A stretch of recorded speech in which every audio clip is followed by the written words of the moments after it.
Welcome back to another episode of the Nothing to Do podcast. I am your host, Jeremy, and today I have a very special guest. I have with me, it's been like 2 years since we last saw each other. He's got gifted hands. He's a master of the lens. He is the host of the Photo Banter podcast. Give it up, y'all, for Alex Gagne, man. Give it up for Alex Gagne, yo. How you doing, Alex? Good, man. Excited to be here. I haven't seen you in a couple years, man, since our awesome trip to Cuba, man. So excited to see you, dude. Yeah, man. It's really nice to see you too, man. It's been a minute. We caught up that one time. So that trip to Cuba was like March 2020, and then we caught up that one time via that group FaceTime. Oh yeah, we did. Remember that? I think it was like last fall. Yeah, that was really nice. So we got to catch up with it was like me, you, Manny, Alan, Jordan. Yep. And yeah, man, it's been 2 years. And it's cool. Like when we were on that trip, you were talking about doing this podcast, and now you're like 2 years in, and I'm 2 years in. Yeah, killing man. It, man. I've been a big fan of it. Yeah, I appreciate it. This is for all of you. So I talk about my loyal listeners. This is one of like 2 or 3, yo. Alex has shown so much love on this podcast show. I appreciate it so much. And I'm glad to have him on. I hit him up. I was like, yo, bro, gotta have you on. It's long overdue. Yeah. I actually, and he's also the host. I said it. He's also the host of the Photo Banter podcast. Alex got like his hands. He is a guru with the camera lens, bro. I still be posting pictures you took from Cuba, like to this day. Like I'll still get those off. Like it was hard to take bad pictures in Cuba. Like, man, there's just so many interesting characters. Right, so it's right. Like, man, I came back with so many good pictures on that trip, so it was hard not to take a good picture. Yeah, bro. Yeah, no, that's true, man. And what's funny is too, because we met on that trip, and you mentioned that like I used to record this at my dad's studio, and you had actually come off a job at that studio, like not recently, like I don't know, it was just like it was all very serendipitous. Yeah, there was like a local boxer, and he was doing like an interview there. Yeah, and I forget the host. I forget the name of the show, but it was like at night. It was 2 like younger dudes that hosted the show, and it was cool. They had like people calling in, but it was all in Spanish. Yeah. Like they're asking for like relationship advice, and I just remember going to that studio. It was super cool because your dad has an awesome radio station, and it's been there for a while, right? Yeah, man, it's been there for like it's like, so I'm 27. He started when I was like, so he's like 26 years old now. And they finally, they were AM for like the longest time, and then they went to, they got an FM channel like 3-4 years ago, and it's only like taken off since, even more than like it already, because it's been like a staple in the Hispanic community here in New England in terms of like media and stuff, which is pretty cool. Has your dad ever been like an on-air guy, like on mic, or has he always just been kind of? Yeah, in the on? mornings. So he does the morning show like 6 to 11. Yeah, 6 a.m. to 11. So is he, since you started this podcast, have you guys been like talking about it and like how you? Not really. It's weird. It's funny. I've always thought about having him on the show. Definitely, because it's just like his business. This is like what this is, and this is like the new frontier. It'd be interesting, right. Hearing like the old guard of like terrestrial radio or whatever they're talking about. Yeah. And, I mean, like it's cool. We also have different styles. He also he's very like I get more explicit. I don't think he's with the expletives. As much here. And like I get it. So like but he's always showed support. Obviously, he's always showed love, and he's always helped me out with like when it came to learning like the equipment at the station, which was cool. Yeah. But I gotta have the OG on this show, like once, and see what I can get out of him. See if I can get like a So that'll be cool.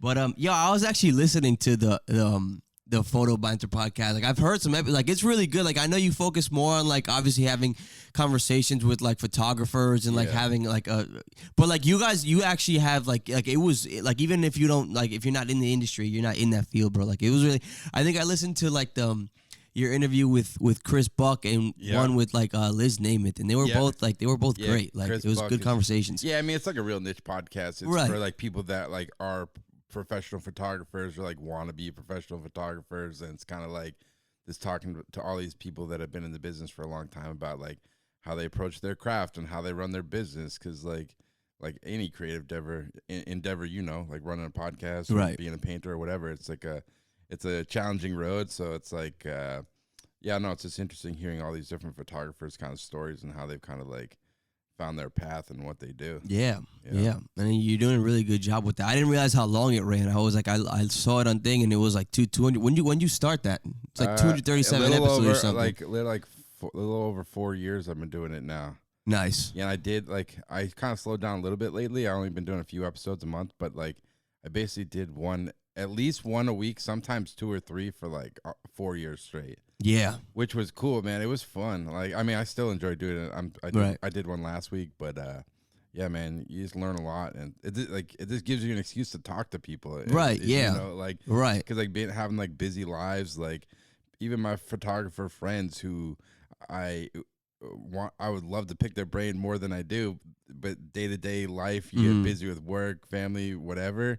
Like, this gives you an excuse to sit down with someone and just ask them these questions that you normally wouldn't have time to. Bro, exactly. And that's why even like having you on right now is exactly what this is. Like, we're catching up after like 2 years. And it's funny, it's cool like that like I appreciate that you'd come out and and you get on the show, like, because we only had that week together. Like, we met that week.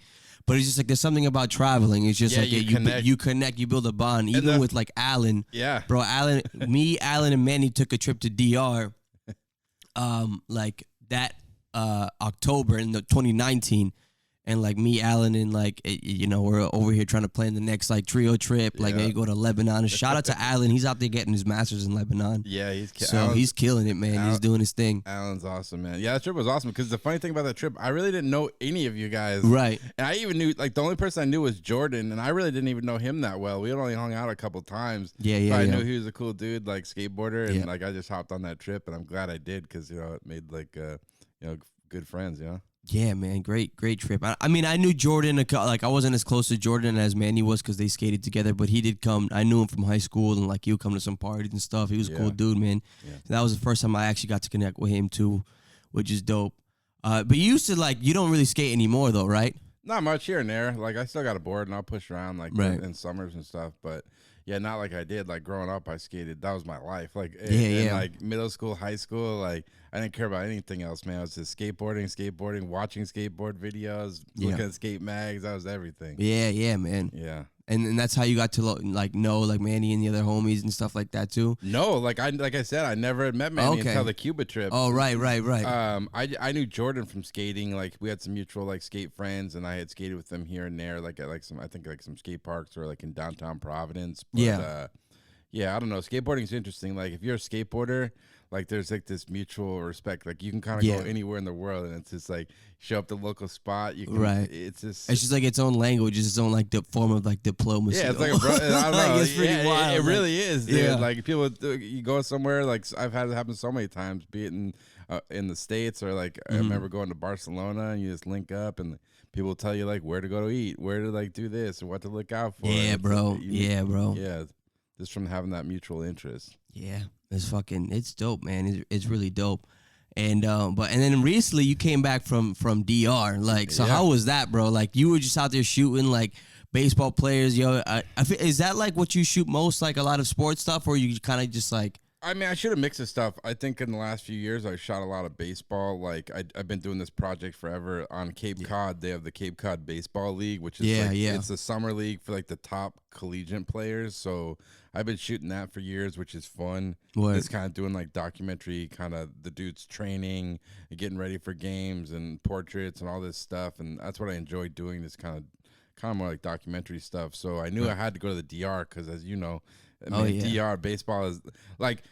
I was even surprised going down there, man. Like baseball is really like a religion down there. Like, it's bro. And no joke, we went because I was going all these different like this local fields, this like in all the different like towns or whatever. And there was one, no joke. I show up to the baseball field, they were having church in the field. Like everyone was in the stands, and the pastor was like on, no joke, on the mound speaking. That's wild. And I was like, wow, this really is awesome. And I think they ended up playing like softball after the service or whatever. It was wild.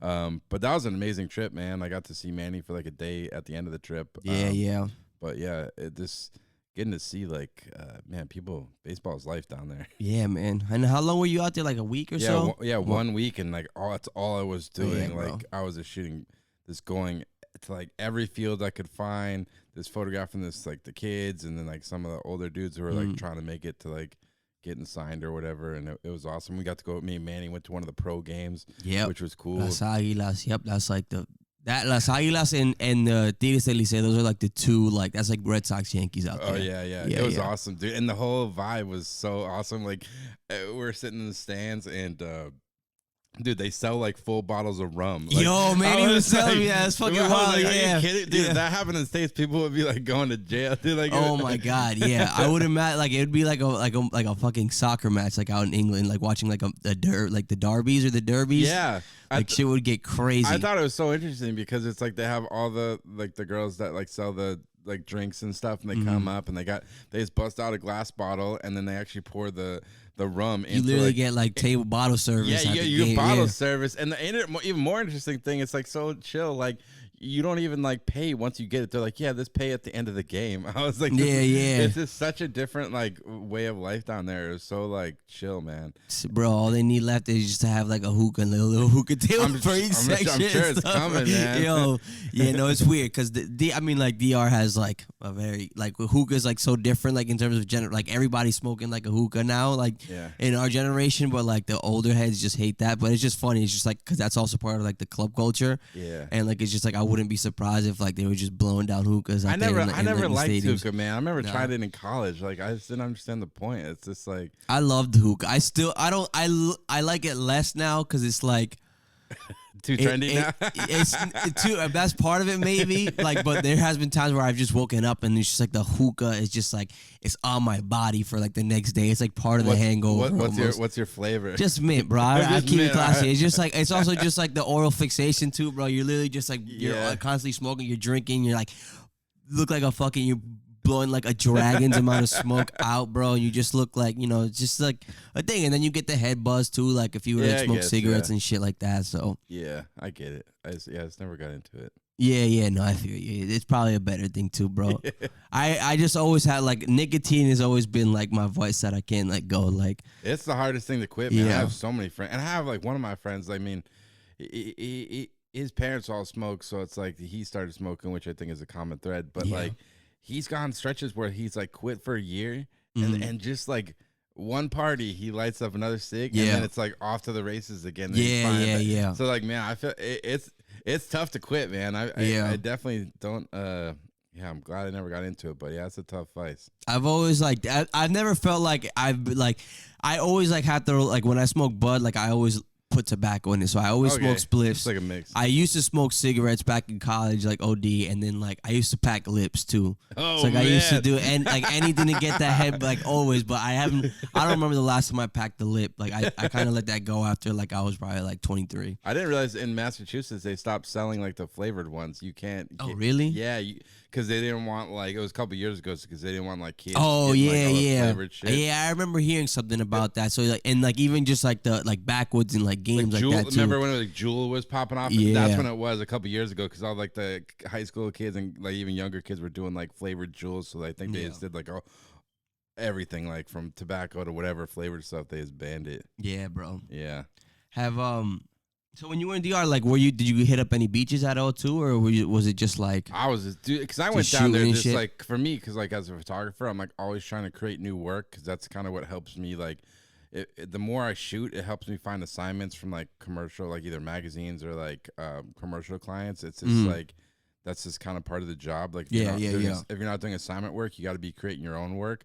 So I was just down there on a mission, man. Like I teamed up with like a local like this producer down there who works kind of like more like in film and like video production, but she was just like tapped into the whole baseball world down there. Like she knew everyone. Like I said, she got me and Manny into the pro league and we got to go like on the field in the dugouts and everything. And she was kind of my guide through the whole area because I don't speak Spanish. So that kind of helped having like an interpreter and like she knew the area and she brought me to like dozens of fields.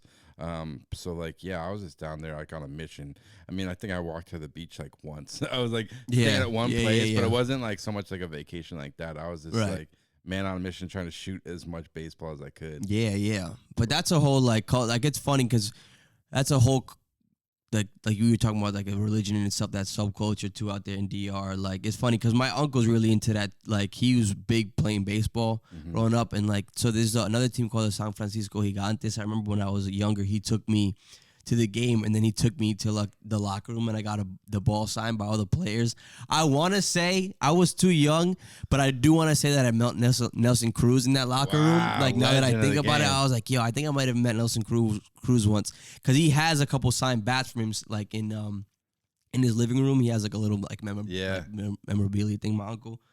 And he has a signed bat from Nelson Cruz, and he's like cool with him. He's always like, yo, if they ever come to Fenway, you're at a game, just like let me know, and or something like that. So yeah, so it's like a little flex, but yeah, it's wild, man. And like I'm excited to go there too, just cause like I'm like usually like growing up like Dominican out here too, like people like kids like me, like they always go to DR like once a year. They spend the summer there, so like that. I was never like that. I would go like once every 4 years for like reunions or like something big. What do you got? Like any family down there at all? I got a lot of family down there. So I got like a couple of my enough family. Like my grandmother and grandfather used to be back and forth. Like a couple of my uncles live out there. Some cousins out there too, and I'm gonna visit them when I go see Manny in January.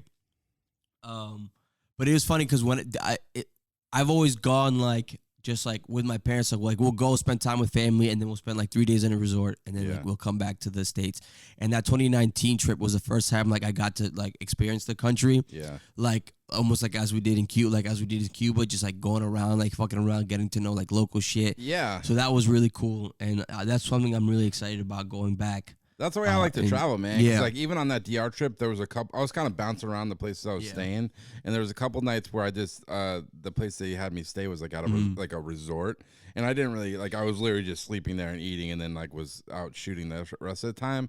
But I just thought like I get going to a resort's fun. Like you just want to chill, relax, just like eat food, drink, and pool is cool. But like for me, like I felt like if I traveled that far, like what's the point of even like going there? Like if you're just gonna stay and not like explore and get to like talk to people. And that's why like the trip Manny put together for us, who like runs Manny shout out Real Immersions. Real Immersions, where his whole thing, like we're talking about, is like doing these trips where it's not like you're not staying at a resort, you're actually like going to the local places to eat, you're talking to real people, and it's not like you're just at like some hotel with your which is the way I like to travel. But yeah, I don't know.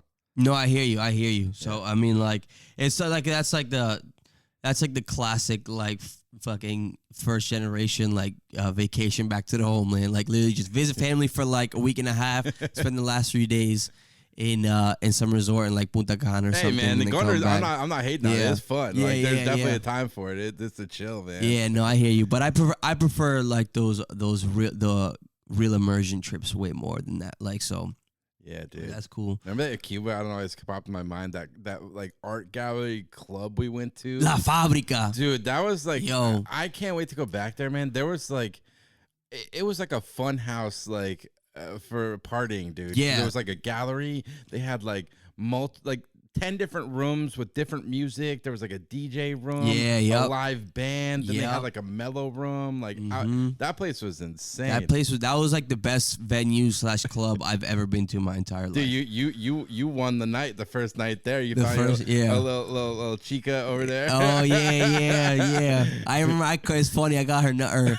I think I got her number that night, and then I remember I called her like to see if she'd come out with us on the last night we went to Fábrica. But then she was working. Yeah.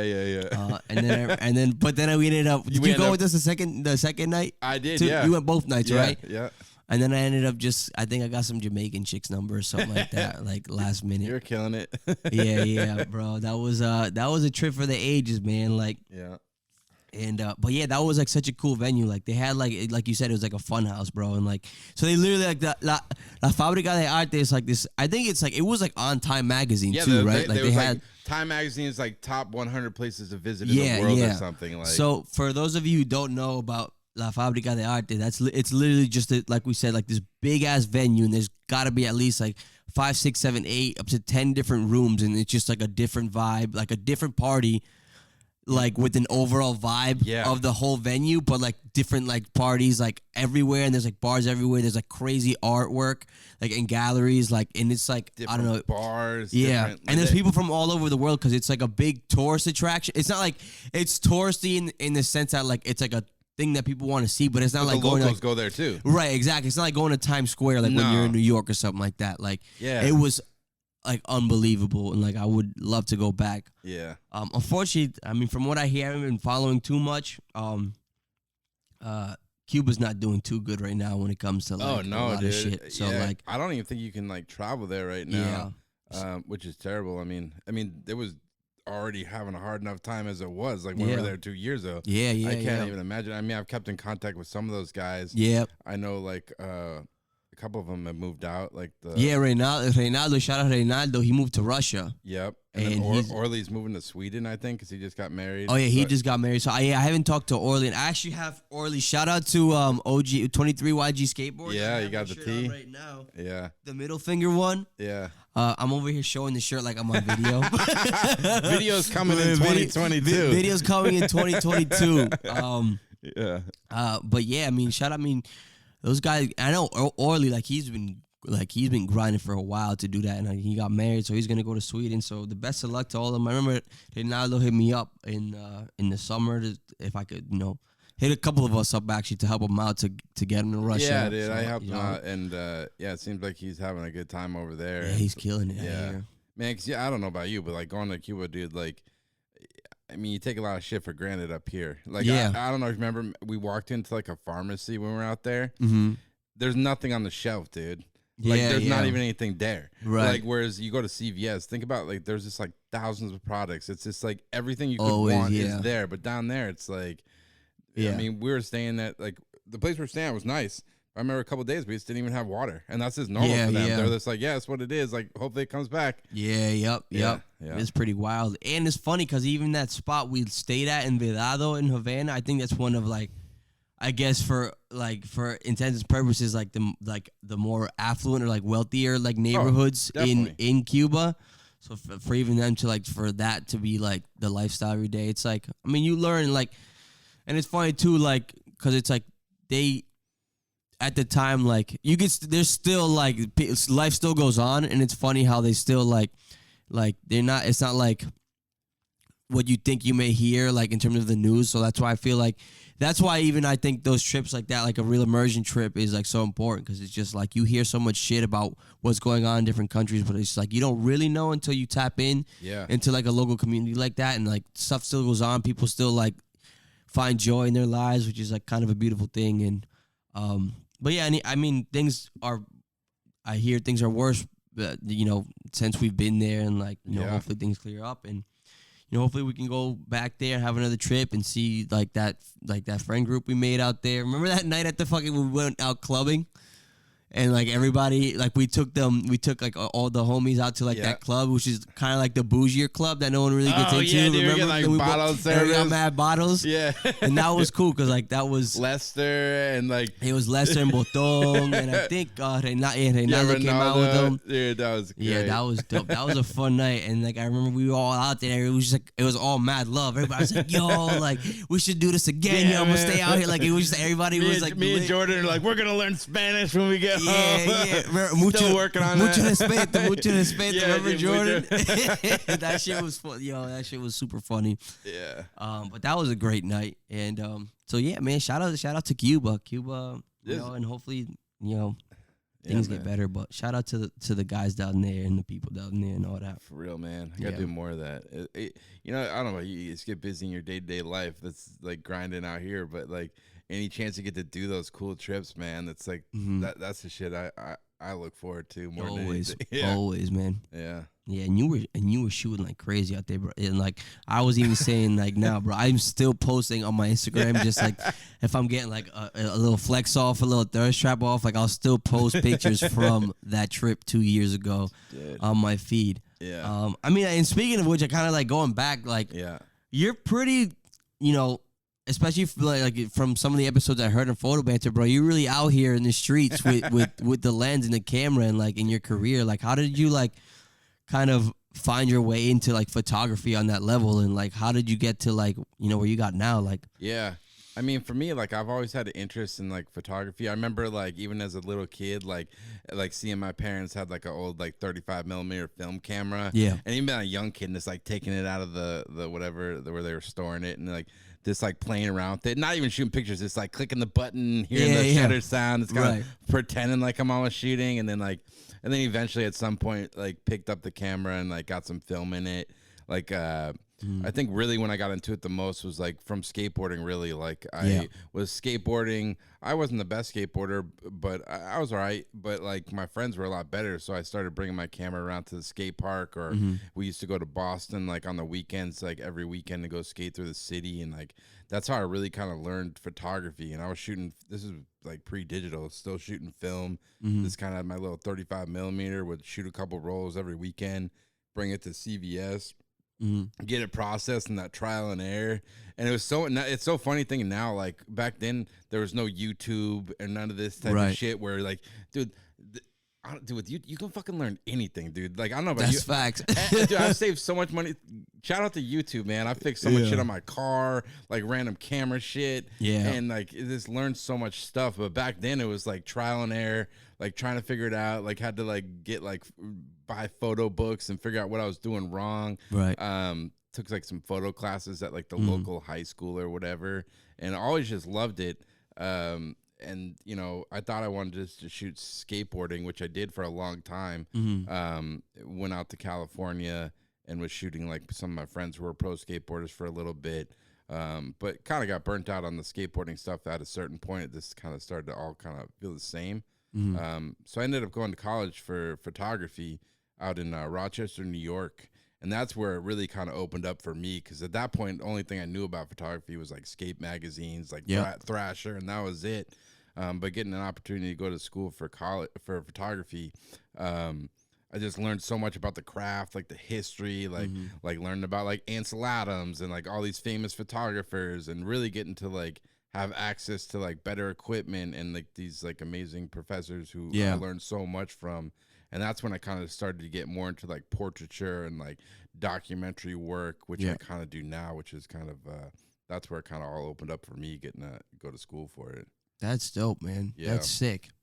And that's also like, that's sort of like where, how you mentioned like, you know, you can learn anything on YouTube, like it's before the YouTube days. That's kind of where I'm at now. Like I'm at like a spot where like I need to make a living, but like now I feel like maybe I don't know if I would call this, I guess my calling in a way, in terms of like trying to like bring, you know, this platform, like elevate it. So I'm really like, I've thought to myself, like, I want to be like the J. Cole of this shit, in the sense that like J. Cole does everything himself. All right, obviously. And like, and for me, like, you know, obviously like monetizing this on some levels it's a dream. Yeah. But it's not like always what keeps me going in terms of, because I feel like I probably would have like, if that was my sole motivation, is like trying to like make a crazy career out of this and like blow up, because like it's just like I feel like that's what would end up killing the joy for me. And it wouldn't be interesting because like people can see through that. Like I think the reason like no matter what you're doing, like if you actually really have a passion for it, and I think that probably comes through in what I do. Because like for me, like I want to make as much money as I can, but at the end of the day, like I'd still be shooting pictures if I like still was doing something else. Like, there's plenty of years where I was working this shitty ass jobs, like at like fucking Lowe's or like some warehouse or whatever, just to pay the bills. But then I was still just doing that in my free time. So it's like, I think it just comes through. Like, man, you can tell you love doing this. Yeah. No, thank you. I appreciate it. Bro, I appreciate all the love that you showed this fucking podcast so far, bro. Actually, he used to like hit me. He'll still hit me up like, when are you coming? Like, when are you like when I've been on like little hiatus stints where I haven't recorded? He's like, bro, when's the next episode? I'm like, what's up with the audio? You guys when I recorded that episode with Manny and one of the mics wasn't on. I was pissed. And like and the mic was the audio was fucked up on their mics, and like he was the first one to hit me up like right when the episode. Because it was a great episode. Yeah. But, you know, those are the learning. I made all those mistakes myself, man. Like, you learn as you go. Yeah. Yeah. But, like, hopefully, like, I also just want to leverage it. Like, you know, I want to learn how to use Audition and how to clean up audio and then how to edit video and how to basically produce a podcast. Because it's just, like, at the very least, like, while I also have my own thing. Like I can make a living, like working for, using my skills, helping other people and stuff like that too. Dude, so and like even the fact you're doing this, like you don't know what doors could open up. Like exactly, stuff that you're not even thinking about. Yeah. Like who knows? Maybe you could end up like hosting a radio show or some shit. Yeah, who knows? Whatever. Who knows? Just out here just doing it. That's what I try to remind myself. Just try new shit, man. Like give it a try, see where it goes. Yeah, man. It's funny because I'm in education now, and I've tried to. I always talk about it here and there because at the end of the day, I'm going to talk about my life and what I do, and then I'll let God decide what happens for me moving forward, bro. But like, it's really just like I am in a position, and I've said this. I know y'all heard me in the past before, yo. Like it's what's gonna give. Like there's gonna come that day, where my principal maybe becomes aware of my podcast and maybe might listen to the wrong episode. And you're not doing anything too crazy. But even I don't mind working in education too. It's kind of interesting. Yeah. I like working with kids. There's a level of like composure that you need, a longevity on a day-to-day basis. Yeah. And it's just like I see if I like leading a classroom. Like, I'm not saying I can't do it, but it's just like, God, I don't know. I feel like it wouldn't be good for my overall mental health. Like dealing with parents, dealing with shit. parents, and dealing with like those kids on that level. Oh yeah, it's a lot of pressure, man. It's just a lot of pressure, and it's just like, and yeah, and I mean, but I do have fun work like as a TA. Like I like being a TA, where it's just like right now my role is like I'm basically like the fun uncle or older brother. So that's like my vibe, and then I'm also like I can shut it off in terms of like when I'm being a disciplinarian or like when I'm like trying to have fun with them. Don't hit each other. Oh my, yeah. It's funny because when stuff like that happens too, like sometimes I want to let it play out or like I want to laugh. Like that's also another thing. Like kids busting their ass is like the funniest thing to me. Yeah. And like that's like low key one of the hardest. Like I've seen like a kid like dead ass. It was my fault too. And the kid was running around across the classroom, and like I go to sit down and I stretch out my leg, and he trips over, and he literally like flies over and scorpions into the table, and I'm just like, oh my God, I'm just like, are you like, I'm like holding everything back, bro, like to not like die laughing, and he was fine, thank God, but like it's just like shit like that. It's just like you can't laugh in those situations, being like being an educator. Yeah, you have to have a lot of patience. Yeah. It's like, I can only imagine, like, because you have to keep your composure, like you said. Yeah. Like, dealing with the kids and the parents, and you can't flip out, and it's like. Yeah. And then, like, there's just the layer of, like, private school, too, because it's just, like, there's the conundrum of private school where it's just, like, you choose. I guess that's one thing that gets me frustrated, especially with dealing with like maybe like the parents and stuff like that. It's like you send your kids to a school such as this because maybe you believe in our mission and the way we go about educating your children. Yeah. But then like a lot of times it just ends up being like you actually pay so your kids can do whatever the fuck they want, and then like it can be tough. Like that's one thing that's really tough about like dealing with.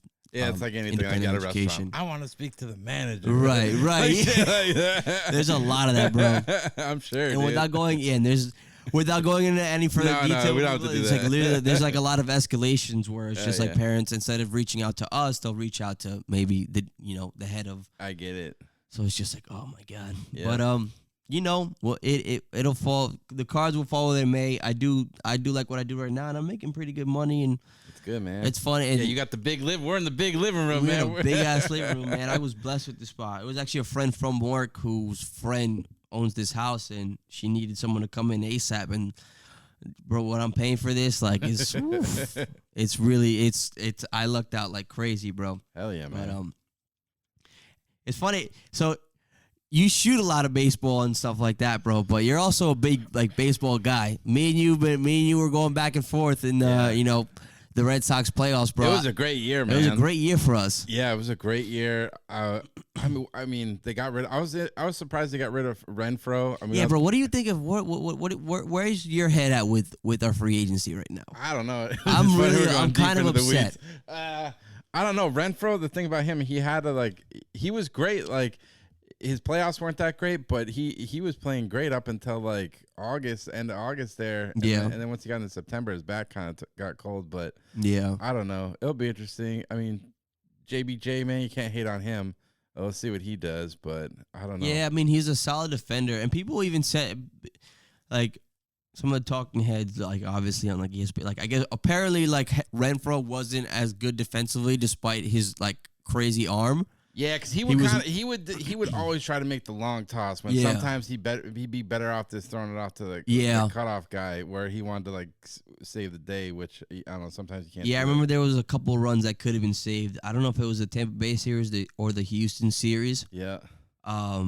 Where he should have hit the cutoff man, but he decided to go to home, or he should have gone to third. Yeah. But even just like our pitching signings though, it's just like what it was like we didn't get Erod, which I wasn't like.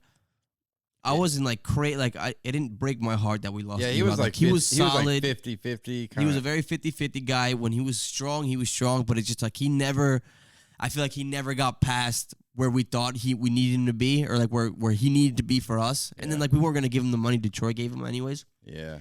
And then, but then like we signed like Michael Wacha, and like Rich Hill, and like another who's like James Paxton, all these washed up like pitchers that like can be tossed around in the rotation or maybe like play around as like long relievers. And I'm just like, maybe I'm just disappointed because I thought this was the year. Like I know we've been rebuilding. Like they're gonna break out the checkbook. I thought for a pitcher at least. Well, we'll see. It's in lockout right now, so who knows what's gonna happen. I know, bro. The lockout. That's crazy. Yeah. Yeah, we're in lockout right now. But the thing is that all the good pitchers are like Scherzer got signed. He's good, but he's old. Like he's old. Yeah, like. But there's who else got? Robbie Ray got signed. He was a Cy Young guy. What's his face? Marcus Stroman from the Mets. I thought we might had a chance at him. Yeah, he's good. Yeah, but he went to Chicago. The Cubs. I don't see him being a fit as a Red. Like I don't think he'd be happy as a Red Sox. I think he's wild on Twitter. Like, even the Mets fans were getting tired of him, but because he's very vocal. But yeah. I don't know. But he was solid. He had like a 2.80 ERA. Like. We need a first baseman is what we really need. I mean, like Schwarber, he's good. He's got a bat, but he was not a first baseman. And then Bobby, same thing. He had a good bat, but we'll see what happens to him. Yeah, we'll see, bro. Yeah, but that's for all the baseball fans out there. Yeah, for all the baseball fans out there, bro. All three of you. But yeah, bro. Do you follow fighting at all, or? Yeah, I mean a little bit. Like. A few years back, I was more into the UFC. Me and my brother used to watch a ton of the fights. I feel like I haven't been watching as many as I used to. Yeah. The fight game's so weird now. Now it's turned into like a sideshow with like all the Jake Paul bullshit, which is just like, I don't really give a shit, man. Like people love it, but I don't know. I never buy those fights. I'll just watch the clips afterwards. But I mean, I love watching boxing. It's great. I mean, there's some cool local boxers here in Providence. Yeah, you were shooting Victor Reynoso last year, right? Yeah, Victor. Yeah, he's good. He's a good local. I saw one of his fights 2 years ago. I feel like he hasn't fought in a while, though. Yeah, the pandemic kind of like cooled that off because they used to have all the events over at the, what's the casino? Twin River? Twin River. Yeah. I think they're doing it again now, but I think it's just still kind of, I feel like a lot of people still aren't going out as much as they used to, which is kind of tough. Yeah, man. There's been some good. I've been picking it up a little bit more because there's been some good fights these last 3 weeks. Like Devin Haney fought, Teofimo Lopez fought, and he was it last night? Lomachenko, I think, fought or something. Lomachenko fought. I think did he fight last night? Yeah, my brother texted me. It was on HBO. He won. Yeah. I think that was his first fight. And now they're talking about him and Cambosos because Cambosos beat Teofimo. That dude Conor Ben rocked somebody last night. He killed him. Mm-hmm. Did you get what was the heavyweight fight with Tyson Fury and what's the other dude's name? What's his face? They fought like a month or two ago, and I didn't get that fight. Deontay Wilder. Yeah, Deontay Wilder. But they said to this day. To this day, yeah. That was good. They said that was like an all-time fight. That's why I kind of wish. That's the thing with the fights, man. Is you never know what you're gonna get, and it's expensive. Right. So it's like you get the pay-per-view ones. It's like $70 or whatever. Oh, I got the stream for the low. I'll send you the link. You got the Reddit. I got the Reddit stream. I'll send you the link after this. You know what I'm saying? Right. I heard Amanda Nunes got choked out last night. She lost. Really? Yeah. Yeah. And she was supposed to be like a god. I remember like there's even like quote like like I see memes already on stuff on Instagram and stuff like that, and saying just like text her. She's like, yo, Amanda Nunes lost. It's like, to who? God? Like, yeah, she got choked out last night. Everyone loses eventually. Like eventually, yeah. But she's still in her prime, knows what it is. Like, I think that's why everybody's kind of surprised. Like, it's not like McGregor.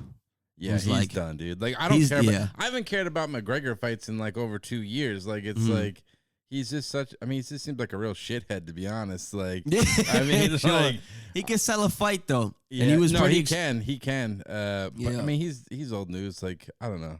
I feel like the fight game, it seems like you got to be young, and that's got to be your life. But once you become a star, like, you kind of fall off. Like, what was the Ronda Rousey? Remember? Oh my God, yeah. She was like killing everybody, but then she kind of became a movie star, and then like it was game over. Yep. Like after Holly Holm knocked her out, her career, like, I don't think she won a fight after that. Yeah, I think she fought one more time or something. That was it. She got destroyed, bro. Yeah, that's fucking wild. Do you follow Pats at all? I'm not big into football, to be honest. Mostly baseball. I follow the Celtics. I went to a Celtics game like a month ago or whatever. But I would say baseball. Yeah. Me too, bro. I got big into golf during the pandemic. Oh yeah, dude, it's like my new addiction. Yeah. I never thought I'd be like a golf dude, but it's pretty fucking fun. Yeah. I've never gotten into golf. Nah. And like, I guess speaking of the pandemic too, because like last time we saw each other was right before the world. Yeah. Like went to shit. Like how was that for you overall? Like getting through it. Like, is there anything that like what like it, also a good question I wanted to ask. I want to ask more people this. Is just like we're on the other side of this on some level, in the sense that like we're in like the cycle now, but we kind of found a routine within the pandemic. But like within that first year and a half, where it sort of just like disrupted our life completely. Like, how was that like for you? And how like? I mean, like everybody, like the initial thing was like, how am I gonna pay my bills? Like, how am I gonna work? First 3 months were pretty like not much going on. But I'm pretty honestly like I'm pretty like low key myself anyway, so I wasn't like there was not much that really like changed for my life. Okay. Because like I wasn't going out to clubs anymore. Like I wasn't doing any of that shit. Right. Like I'm not big like that. The main thing was just like work slowed down and just trying to navigate that. But then after a while, like you figured it out, and now the last 6 months have been really good for me. Like work wise, hopefully it keeps going through. But yeah, I don't know. Yeah, definitely weird fucking times, man. Even this, like, at least for me, the hardest thing, I've been talking to a lot of my friends, like running a business, like with photography, like trying to market your business. No one works in an office anymore. Right. So it's like really like most of my job as a photographer, like taking pictures is like such a small part of it. Most of it is like marketing your work. Like you're basically like a sales guy trying to like find new clients and like reach out to them. Where like pre-pandemic, I'd go like meet with advertising agencies or go meet with editors at magazines in Boston or New York or whatever. But now no one works in a fucking office anymore. So it's like hard to like sell your product or service or whatever anymore. So that's kind of been the most challenging thing through the pandemic in terms of like running a business. Is like trying to figure out how you keep the train on the track and keep building, you know? Yeah. But I don't know. You just kind of shot your way through the pandemic too. Like, did you just work your way through it? Yeah, work my way through. I remember talking to you a couple weeks or like last month too, it being like you were just like, yeah, bro, I'm recording like 3 episodes a week, like photo banter and stuff. During the beginning of the pandemic, there I was doing a lot because it was like I had nothing else to do. So I was like, fuck it, I'll just go hard on this. That was cool. Like I'm glad I had that going already because it gave me something to do during the beginning of the pandemic. But other than that, I've been a lot more proactive on like reaching out to clients, like pitching stories and ideas to magazines, which has been good. Like I got a lot of assignments and work that way this year. So I don't know. I'm just trying to like, I don't know, make shit happen. Like just make it happen. You know, like I said, just keep shooting, keep putting it out there, and like so far, knock on wood, it's been working. Yeah. That's good. Yeah. That's good, man. I mean, it was, especially for this pod, it was like, I mean, for me, it was. At first, because I came back from New York, I already didn't have a job when I moved back, and then the pandemic. Honestly, like unemployment was like I was making more money in unemployment than I did like ever in my life. Fuck it, man. We pay taxes all that time, man. Yo, right? It's like fuck that. And I also like I also thought about it as like I bought into the American dream. for 4 years, and it didn't work out like I thought it would. Oh, what do you mean? Like going down to New York and like yeah, I went to college. I got into mad debt. Yeah, I went to New York and I fucking worked my ass off for not for nothing, but like I mean, it's life experience. But it's just like, and now I'm back on my ass. Like, yeah, I need this money to get back on my feet, Uncle Sam. Like, y'all owe me that much at least on some level. You know? Yeah, dude, the student debt thing is fucked, man. Like, the college is such a fucking. I don't even know, dude, if I would go back and knowing what you know now. Do you think you would go like?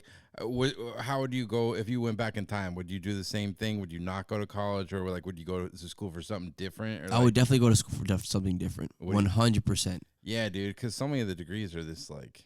Yeah, a marketing degree. Like I got a marketing degree, bro. A marketing degree in college, unless it's like marketing management, or you're going to like some crazy like marketing is just like a major that you take that's kind of like easy, broad, and it's communications, very right, exactly, and it's just like, and it's not like taking a science like or taking like accounting or econ or like becoming a doctor or a lawyer. Like if I was gonna go to college, like if I were to study something again, it'd probably go for that. But then at the same time, like there are a lot of experience outside of like partying and stuff, but like you do meet a lot, especially like I went to Bentley University, so I got a school like that. There's a lot of international students, and there's like you're just submersed into like a different world in some way. That's and like, a good school. And that's another way. That's. I mean, I wouldn't say it's worth like getting almost $40,000 in debt, like, but like which is. And I talk to people, and like that's on the lighter side, and that's also because I've been pretty delinquent with my payments after I graduated. Well, they're like still paused right now. They're paused now, which saved my life. But like I didn't have a good system for like I did not pay my student loans how I should have been paying. I know, dude. Interest definitely got up. My sister-in-law, she went to fucking law school, and she went to like Notre Dame, and she had like hundreds of thousands of dollars in debt, man. It's like how exactly. There's people that are that much in debt, so it's just like that's. I had a buddy like that wild. Too in college. He kept like switching majors and switching colleges, and I was like, dude, you're crazy, dude, because he kept racking up all this more debt. I'm like, that was nuts. I was like trying to get out of there as quick as I could. Yeah, dude. bro. I mean, it's something like that experience that young. It's just like something you take for granted. Yeah. Maybe it's also like the way the way it was raised. I mean. Kind of, it's just like maybe it's just me who I was as a person. It's just like you kind of take it for granted that like you like you finish high school, you go to college 4 years, like things will pay for itself and it works out, and then you're here at age 27, and I'm a teacher with a podcast, and like I'm not doing anything that I went to study, and it's just like you're in debt, and you're just like okay, like. Well, dude, at 18, that's like I think about that all the time. Like being like 18, they're like, okay, you need to pick like what you want to study. Like at 18, like you haven't done shit. You've lived with your parents. You probably haven't traveled anywhere. You have no like reference of the world and like what you like, what you don't like. It's like it's so crazy, dude. Yeah, like, man. Yeah, it's pretty wild. Yeah, and but it's just like you figure. I mean, I have faith that it's just like I'm also. I think you keep working towards something. Doors will open, it'll figure itself out, and now those payments resume in like in I think 2022. Hopefully not. My brother's just been tweeting at like Joe Biden. Yeah, like, student debt, because it's crazy. Yo, dude. For real, man, it's fucking crazy, and it's just like it's like a mortgage it's like a mortgage payment every month. Dude. Yeah, man, like it's fucking nuts. It's pretty wild. It's pretty wild. Yeah. Are you still in debt at all for school or no? Did you pay that off? Nah, I'm done. Luckily, I mean my folks helped me, so I was lucky in that way. But yeah, luckily don't have that. But man, like definitely it is a problem. Like the amount of school shit. I don't know, man. It just seems like a real racket. Like what they charge and what racket, bro. That's what you get in return. Like I don't know, dude.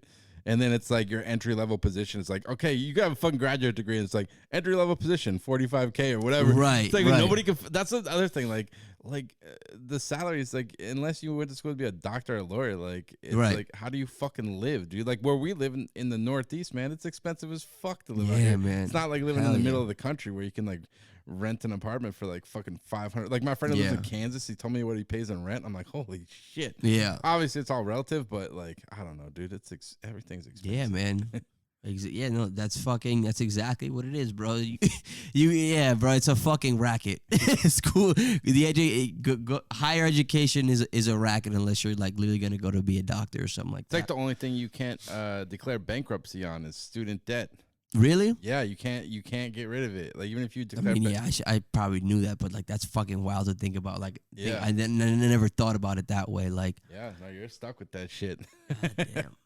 Yeah, bro. Yeah. Joe Biden needs to fucking hit that reset button. I was bro. going in with Manny the other day about politics. He gets intense. Man, who's the president? Yo. Yeah. Yeah, no, me too, man. I've got into some conversations with him, and I'm gonna. I appreciate the conversation. Yeah. Like he's out there. Like I appreciate his voice and everything, and he welcomes the conversation, which is good.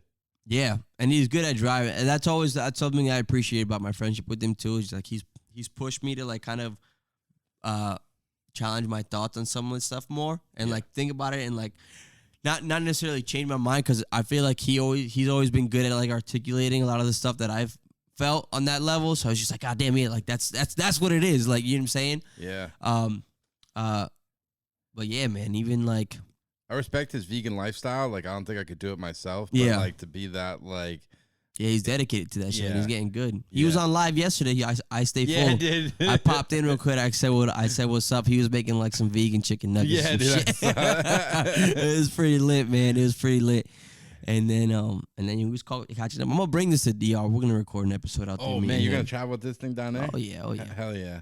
It's so portable. That's another thing that's like really good about this thing. Like it's just you can take it anywhere. Like, are you gonna do it in Spanish though?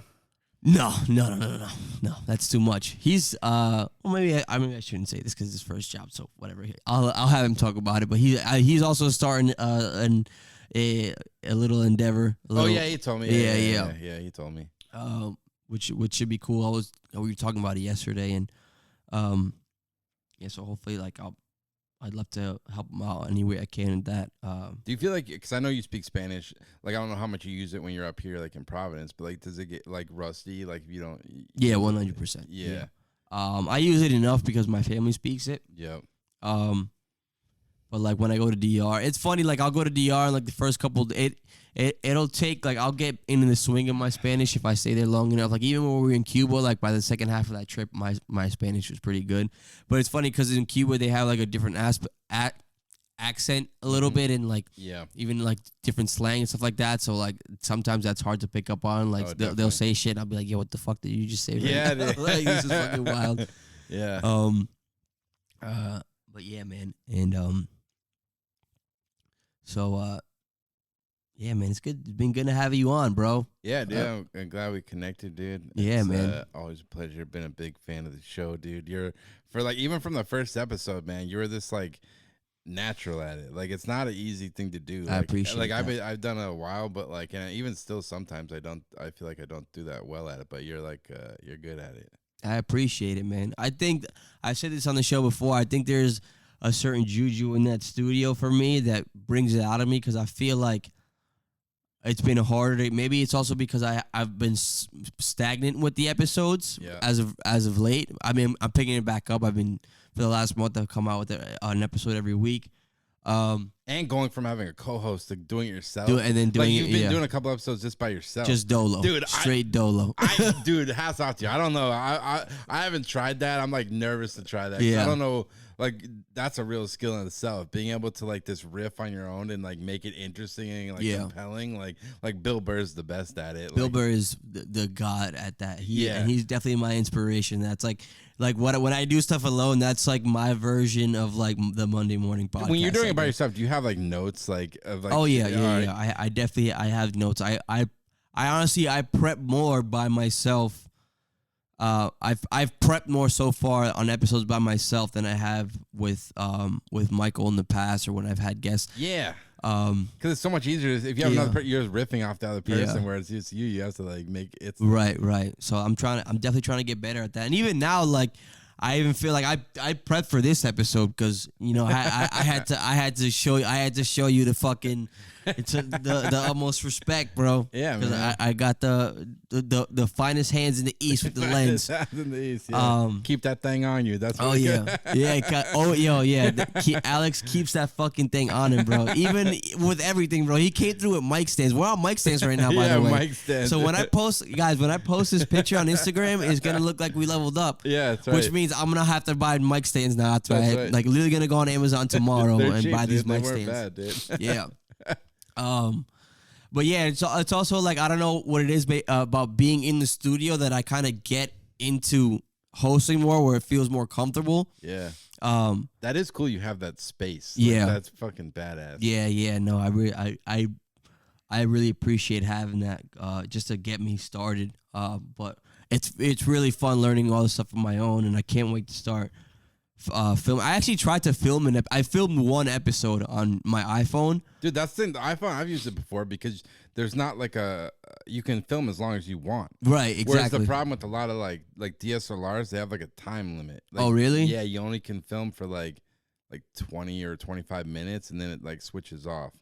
So, does it depend on like your memory, or is it just how the camera works? No, it's just how the cameras work, like the DSLRs. But there are a few cameras out there. I can send them to you, but like that's good to know because I was yeah, because that's the problem. Like I wanted to use my like DSLR to like film like podcasts, but I don't. It's just me. It's not like I have an assistant there who can like click on and off. So yeah, that's one problem with DSLRs. They have for the video mode, they have a time recording limit. Okay. Yeah. So that's what it is. It's just like the producer, like for these bigger podcasts, these producers just kind of go and flick them on, like in the back. They're using like if you're looking at like they're using super professional. Yeah, they're using because if you go like more expensive shit like cinema cameras, then it doesn't have a time limit. You can record for whatever. And, they're doing different shit, and they have like a like fucking Rogan has like Jamie who's like doing thing or whatever, and even like I saw you're watching Segura, he has like fucking team of like 4 people like in a booth. Fucking with level all that shit. I like it. I like Tom Segura's podcast, the one that he does with his wife. Yeah, they're pretty funny. And the one he does with Bert Kreischer too. That one's funny. Bert Kreischer. I actually think Bert Kreischer's best thing is his Instagram stories. Yeah, they're pretty good. Like I'm not that big a fan of his stand up, but his Instagram stories, his life is just crazy. He's always just like partying and like eating barbecue and like enjoying his life. Yeah, bro. What are some like what podcasts do you listen to outside of Nothing to Do? Oh yeah, right.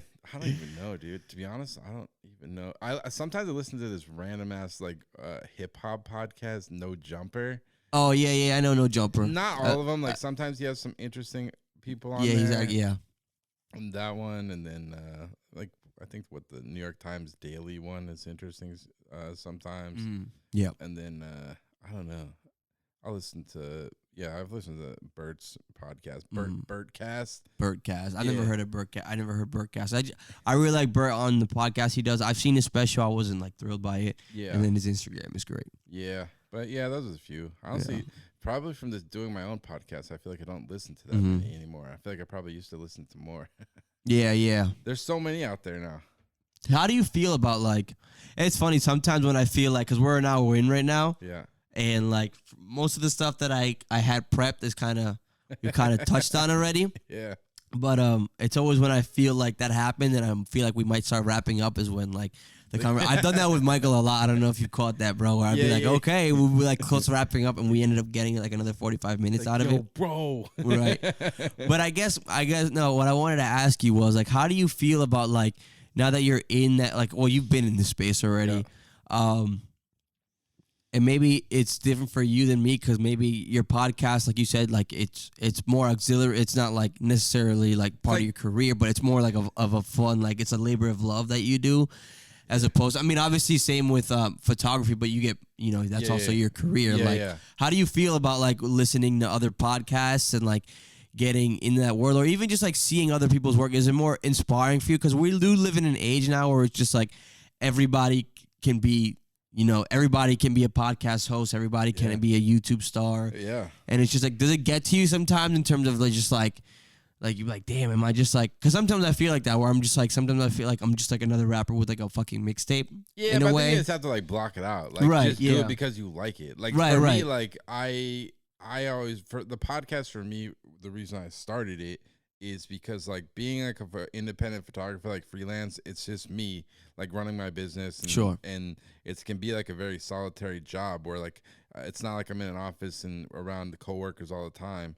So it's like the reason I started it is a way to like reach out to like my peers and like people that work in my industry and like pick their brain, and like it's a good networking tool. Like I've met so many people in my business just from like reaching out to them. Like I said before, it gives me an excuse to reach out to them and talk to them. I built like so many relationships that have been like, it's definitely led to work and like people that I can call on now who have way more experience than me, and then it give me advice on like how much do I charge for this job? Like, how do I do this or how do I do that? Right. So for me, like it is it is a passion thing. Like I'm not like trying to make money off it really. Right. Like I have had some sponsors over the years and made a little bit of money, but like it's really just a way to like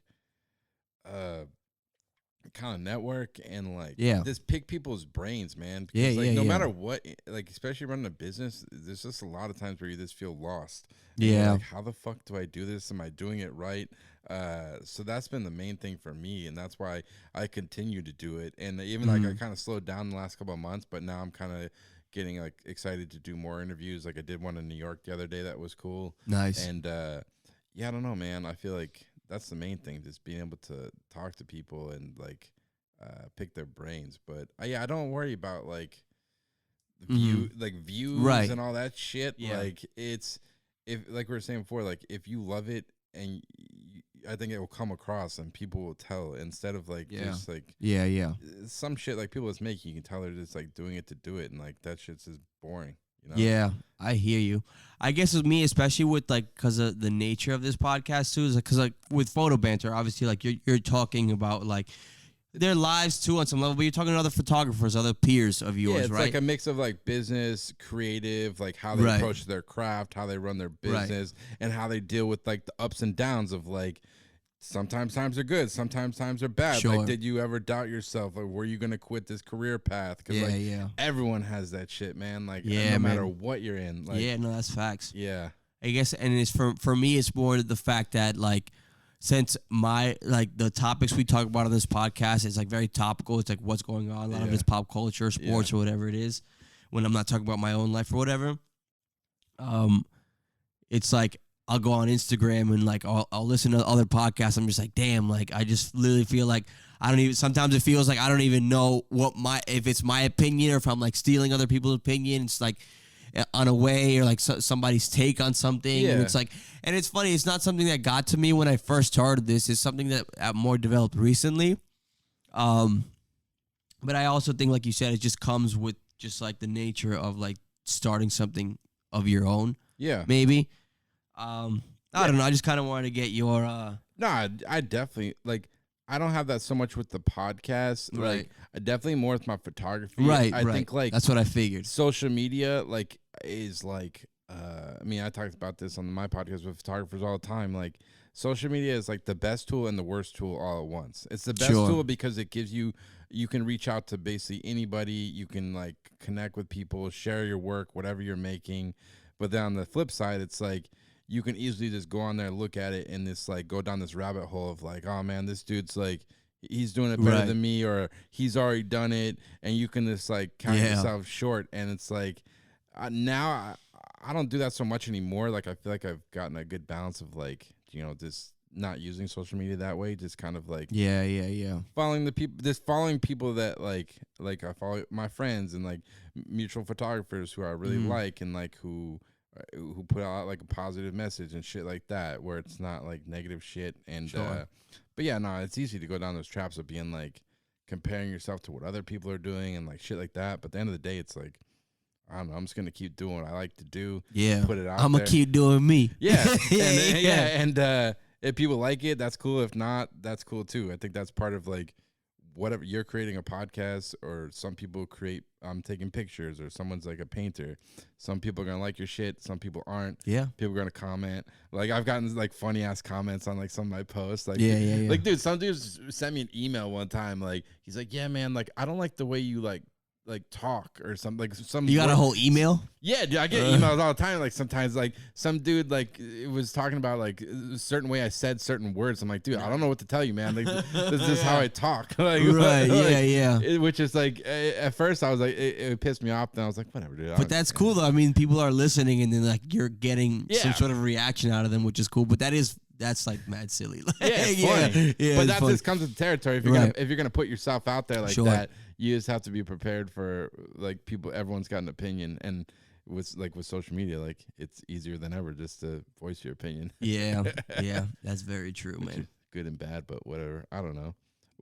Why do you feel worried sometimes like about talking about certain topics that like other people have already talked about, kind of? Not necessarily talking about other stuff that people talk about, because like I'm talking about anything that you would either listen to on ESPN or like via or on a YouTube channel or something. But it's more just like feeling like, because I remember I used to watch the Joe Budden podcast a lot. Yeah. And like sometime when I first started this, I would it was kind of fun at first, because it would kind of see, like it would test me to like develop and like see where my own opinions or like my own stance on a certain topic would be, where like they would bring up a topic on like Joe Budden podcast or like or Charlamagne's podcast that he does with Andrew Schultz, and I would pause it and I would think about how I would go about talking about that on my own show, and then I would listen to them, and then sometimes they would be like really similar, and it's just like, so it's just like, and I know, so it's just like, damn, am I really doing a podcast? Like, just like sometimes I feel like I'm just regurgitating shit that I've seen or heard. Yeah, but you find your own voice. Right, exactly. And I'm sure like you probably like you feel like you've got a different approach from when you first started to now. Yeah. Oh, randomly, have you watched the Charlamagne Travis Scott interview? I watched clips. I was gonna watch the whole thing, but just from the clip that I watched, it just looks so cringe. Like it's bad, dude. It looked terrible. I watched it last night. I didn't even know it was a thing. It just popped up in my suggestion feed.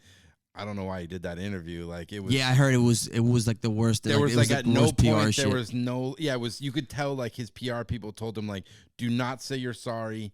Like at no point there was no like, I'm sorry this happened.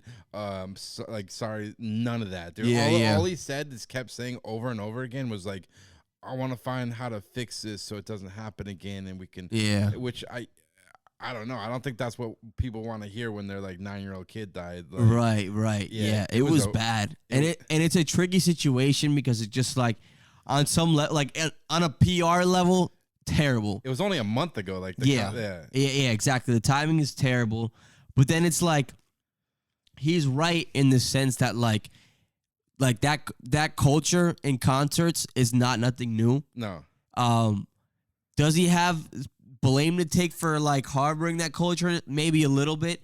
There were videos saying like that you saw where it was like people asking him to stop and he kept going. Yep. That's also gonna be tossed in the air, but it's also just like, it's more of like a live like a Live Nation Apple Music shit, where like it's the venue shit. It's not all on him by no means. Like, but he's the face. He's the face of it too. Yeah, so it's just like that. I don't know. The interview was just like. Yeah, I heard it was. I saw a clip of it, and I was like, I'm not watching. Even like, because you like, I listen to so many Charlamagne interviews because he's good. He's a great interviewer. Yeah. Even it felt awkward in that interview. Like he was holding like papers and notes, which he never does. Right. It was just it was like almost like they gave him notes, like you're allowed to ask these questions. Or right. Shit like that. It was bizarre.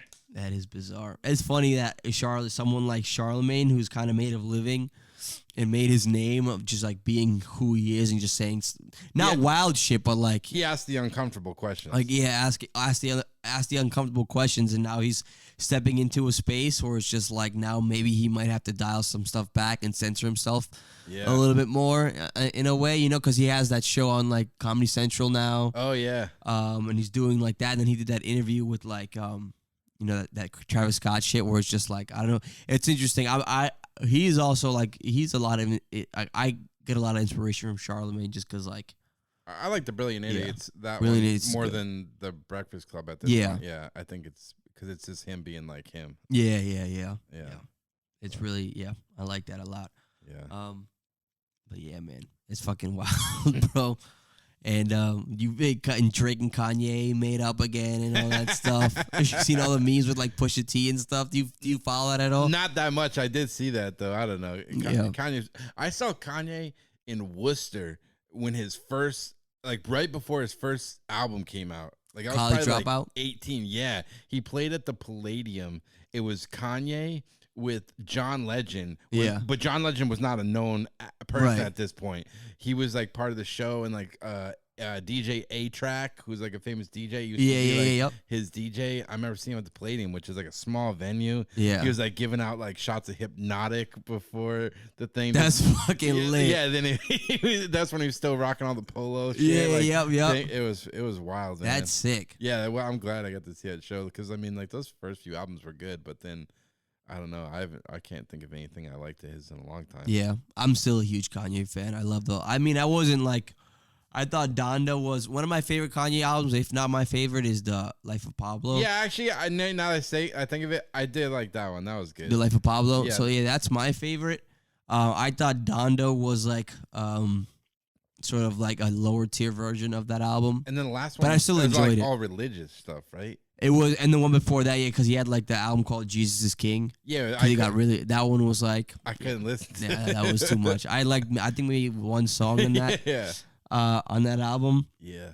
But yeah, Kanye, bro. I mean, like he's had quite a journey, and now he's like, and now that's the whole thing with like Kim Kardashian and Pete Davidson, which is fucking hilarious. Which I also think is a farce. I talked about this like I think in the last episode, but it's just like all her sisters have boyfriends that look just like him now, and it's just like it feels like almost like something from like Keeping Up with the Kardashians, like some PR shit, like a PR relationship. It's gotta be weird. I can't imagine. Which is funny because like one of them's dating like Travis Barker, and like one of them's dating like Machine Gun Kelly, and like they all like literally just like this archetype of just like this lanky, skinny, tatted up like white boy. They went to Hot Topic. And got a boyfriend. Yep. Oh man. What a world. What a world we live in. Speaking of famous people, I've always, because you've like, even from the people that you've talked to on your like that dude Chris Buck, like he's done like work with Obama and shit, like he was talking about that. I interviewed Obama's photographer, this dude Pete Souza, who was Obama's White House photographer. Holy shit, how was that? It was crazy, man. Like it was just so interesting, like hearing like that dude was with Obama probably more than anybody. Like, yeah. He followed him around because Obama gave him full access, traveled the world with them, and like that's all he did for 8 years. And he had like no personal life, was just like the White House guy. And getting an opportunity to talk to him and like hear his stories about like traveling the world with Obama and like being there, that's like fucking wild. Being there like in the room, like when like they're in the Situation Room and he's there taking pictures. Yeah. He was there taking pictures of Obama while they're watching the screen of Osama. Yeah, the Bin Laden. Yeah, the Bin Laden shit. So he's there. The Bin Laden hit. Yeah, dude. So he's there for all that shit, dude. So that was crazy. Man, who's the president? That's pretty wild, though. That's sick, man. Like, and did you get a lot of? Is that interview? Is it on your podcast? Yeah, it's on. I did it like a year ago. Okay, word. Yeah, that's fucking sick. Did you? Do you have any like, any cool like in terms of like any of your favorites? Any like people that you photographed that you worked with like that stands out? Like the people I've interviewed, or even just like shot for or anything like that. I guess some of my favorite. The cool thing about the podcast, I've gotten to talk to these photographers who have been my idols, man. Like that's sick. Like these are the guys who are like, a lot of these people are like the top guys who are like photographing the president. God damn, one time for you, bro. That's a dream. Yeah. And so I got to learn a lot. One guy that I've always really appreciated his work is this guy Estevan Oriol. Definitely go check him out on Instagram. He's a LA photographer. He's been around forever. Like, interesting story. Like, he was like what was he like? He was like a road manager for like House of Pain, like that famous rap group back in the day. And then he became a photographer, and he's this kind of like a LA kind of legend. Like, he's like him and this famous artist, Mr. Cartoon, who's like a famous tattoo artist, and he does other stuff too. And I got a chance to go like interview him at his home and kind of talk to him about like his process and stuff, man. That shit's been man. Getting to like meet some of these people like who I mean, a lot of people, unless you're into photography, you wouldn't know who these people are. But for me, it's like meeting like my Michael Jordan or something. Like, yeah, that's fucking sick, man. That's a dream. And it all this kind of built. Like, I started off just like interviewing my friends, and then slowly like kind of got bigger photographers and other people. Like, which is, I mean, it's been awesome. That's fucking sick, man. Yeah.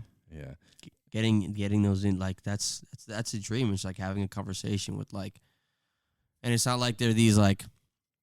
It's cool, like it's not like they're like these famous and like, oh, like I got to sit down with like Will Smith, like where it's just like it's in the sense that like it's like you never want to meet your idols or your heroes, like, but it's like that's cool. It's like he's like and he's almost like a peer now, and like that's sick. He's a cool guy. Like and the cool thing, now I've interviewed him a couple times, and that's kind of been a cool thing, like getting to interview people multiple times, which is kind of cool.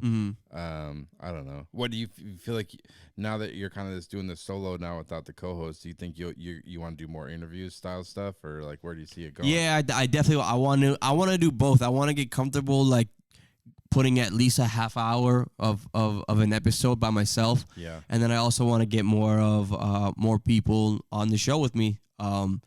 Just because different people, different perspectives bring out different conversations. Like I can only prep so much. Like, see, like I feel like even right now, like I did my prep, but I feel like now we've gotten into more meat stuff, almost like 45 minutes in sometimes. You never know where it's going to go. And I don't know about you, but from like doing the podcast, I feel like I got way better at this being a better communicator. Yeah, like just sure. Even this, like in my business, day-to-day stuff, I'm like less like nervous to approach people or like ask questions. Yeah. Whereas like before the podcast, I feel like I was a little more like reserved.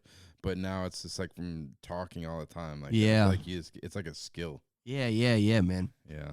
That's weird. It's I don't know if I've attributed that to the podcast. I feel like I've always, what kind of got me out of my shell like that was my first job out of college. I was like a canvasser, basically. Like, you know those guys like you got your like with the iPads and the fucking UNICEF fucking babes and shit like that. I did that for a summer. Door to door?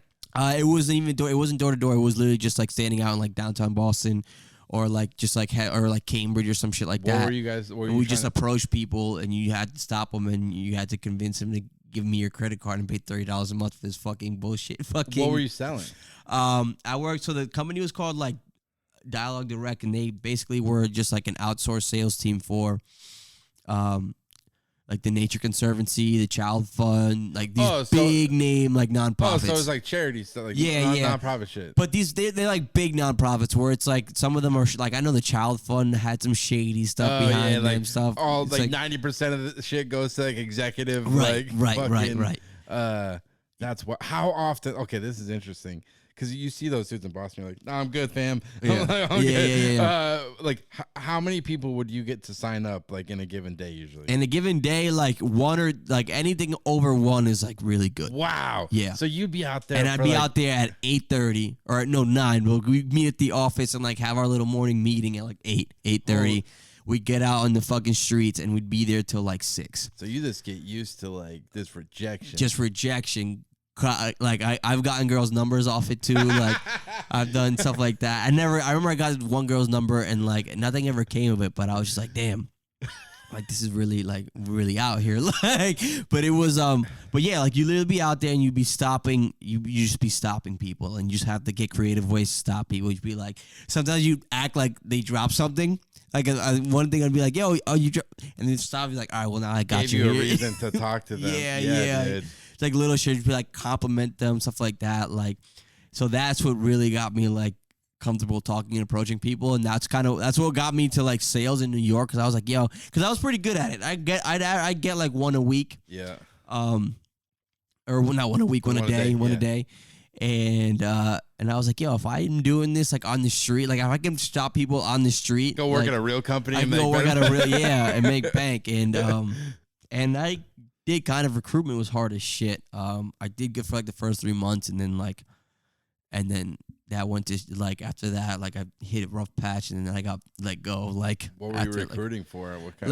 Like IT people that work with like crazy like Microsoft like business systems and shit like that. Like that's a big business. I got a buddy who works in recruitment. It's but the people who are good at it, you can make a lot of fucking money. It's a lot of work though. But what is it? You get paid by the company if you find a good employee for them, right? It's you basically it's like their hourly rate is like you're always negotiation. You're basically these recruiters, like the workers agents, and like you get like a cut of what you get them at their hourly rate. So you're obviously earning like whatever the margin is. So it's just like, I think the company pays.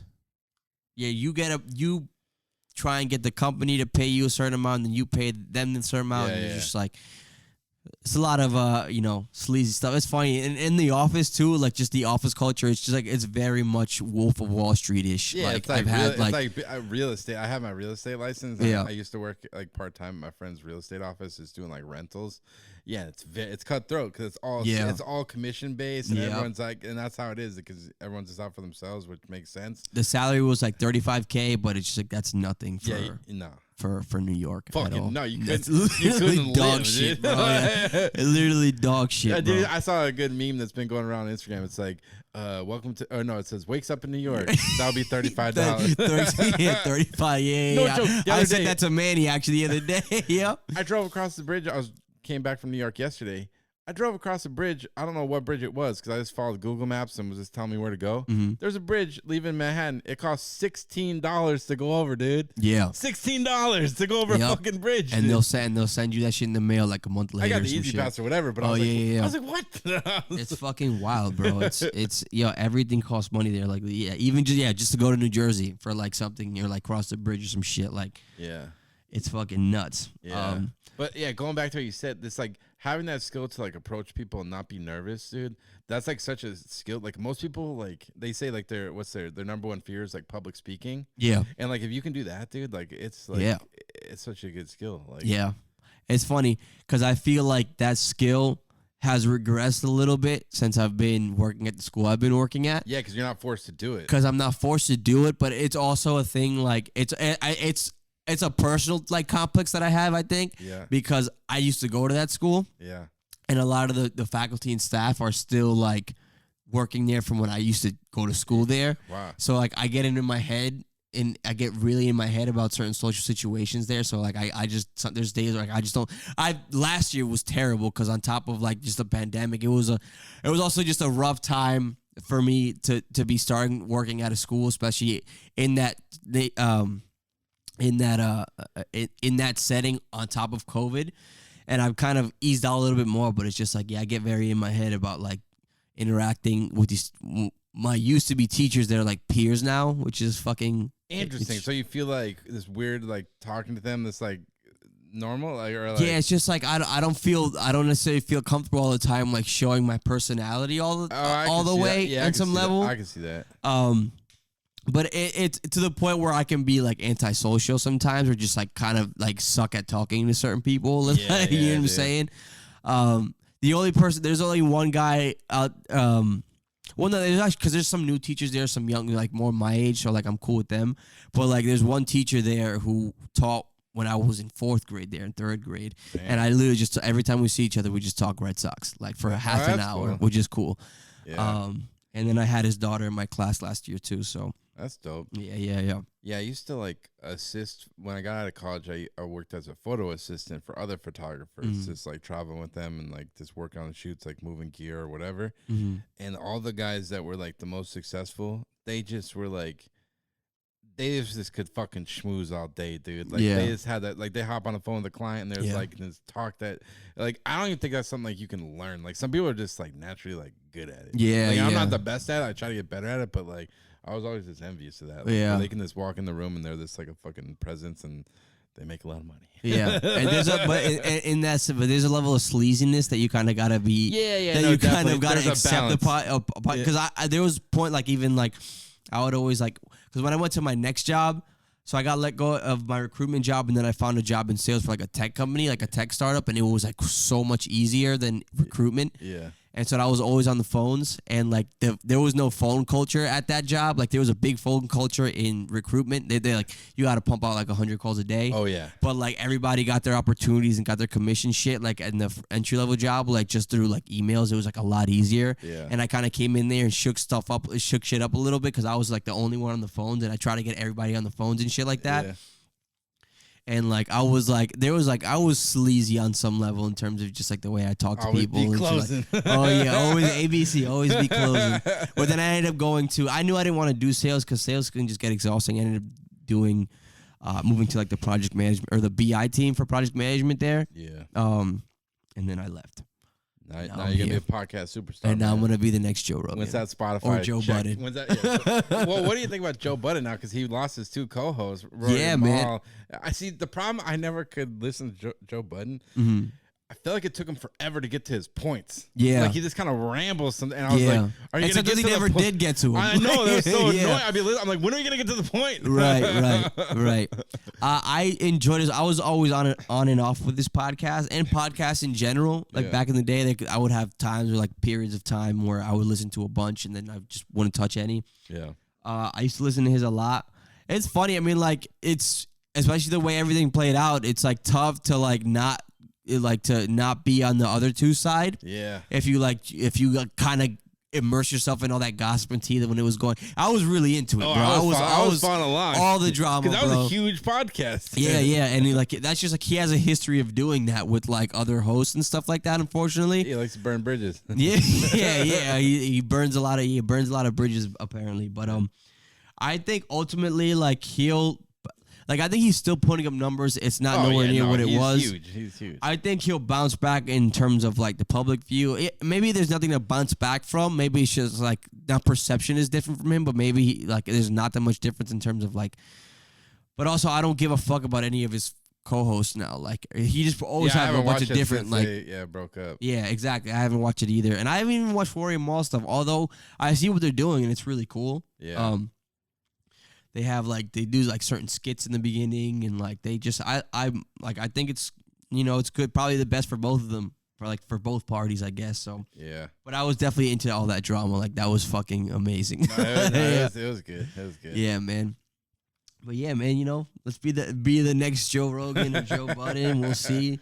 I mean, maybe I'm closer to Joe Budden now because I got rid of my. No, okay, I did not. I still all love for Michael. It's just he's living his life now, and the show must move on. But I'm out.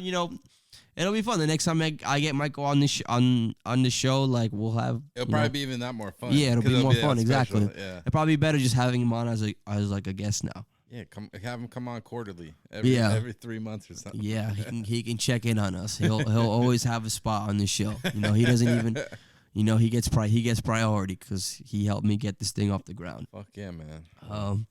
So I'll go into. I have some good news for the week. I found something. I guess it's kind of good news. Just because it's just like this global warming shit and this climate shit. It's no joke, bro. It was literally 60 fucking degrees yesterday, and it snowed 2 days before that. Shit's kind of fucked. But apparently California is implementing food waste mandate to tackle food waste. I guess it's like a fifth of the methane emissions out there in that state. And so they're just implementing this mandatory statewide program where it's just they have on how they're going to handle food waste and stuff like that. So I think that's good news. I think anything that's positive for the environment is good. Obviously, there's bigger shit to address, but it's just I guess it's the little wins sometimes, Yeah, They're helping the environment, but you might get robbed walking down the street. yeah. Oh man, bro. Do you have any good news you want to, or what do you think of that as good news? I was supposed to bring you good news. No, you don't have to. But if there's something that you want to, something that you've been reading, or I always like to ask any guests I have anything, and as well as when we move on to shout outs before we wrap this up. Yeah, I don't know. I guess it's. I'm glad we're hoping to where it seems like we're getting a little bit back to normal life. Sure. So that's been good, man. I'm just glad we're still here, man. It's good to see you again. And, great, always, man. Great to see you. Looking forward to the holidays. Hopefully get a couple days off there, and going to the new year. Onwards and upwards, man. That's right. Onwards and upwards, bro. Yeah. So do you have any shout outs? Yo, I want to shout out Real Immersions. Hey, shout out Real Immersions. Manny Jourdain. Better applause sound than that. I don't like that one. Yeah, but hey, work in progress. But yeah, man. I like this man, one. who's the president? Yeah, man. But yeah, thank you so much. I'm glad we did this, dude. Of course, man. Yeah, we gotta hang out again more, man. The new year. Of course, hell yeah, man. Let's get together. We plan some trip some sort of trip. If it's not to Cuba, somewhere else with the crew, bro. Yeah, dude, it's DR, Mexico City. That's great about Manny. He's always down to go somewhere. Yeah. Like he's down. Like me, him, and Jordan were about to go to Cameroon. Word? Yeah, we were gonna go because I knew this like kid who's teaching baseball out there in Cameroon. Which Word. I still want to do, but with COVID and shit, it was just too hard to do. Yeah. That would have been fucking sick though. Yeah. It looked pretty wild. But yeah, he's always down. So we'll do hell yeah, something. we gotta do something. Yeah, man. So shout outs. I want to shout out my guest today, Alex Gagne. Yo, go listen to his podcast, The Photo Banter. It's on iTunes and Spotify. It's on YouTube too, right? Yeah. Yeah, go check that out. Even if you're not into like photography or whatever, that industry or profession or that lifestyle, bro, he just has good conversations with a bunch of really cool fucking people that have done some really cool fucking shit in their lives. So go check that out. Also, I'm going to shout out, if you are at this point, I think we're about an hour and a half in. I want to thank you for staying with us this long and remind you that all episodes of the Nothing to Do podcast are finally up on YouTube. It took me a year and a half, but I finally sat down and I converted all the audio into video. It was just the most tedious, grueling process for no fucking reason. It was like 45 episodes. Go check that out. I'm gonna change the name of the actual channel right now. It's the NTD podcast, N.T.D podcast, but I'm gonna go back to Nothing to Do. The link is in my Instagram bio. If you follow me on Instagram or follow the page on Instagram, so please go subscribe and go smash the fucking like button on all the fucking on all the videos. And yeah, tune in next week, you dirtbags. Holla.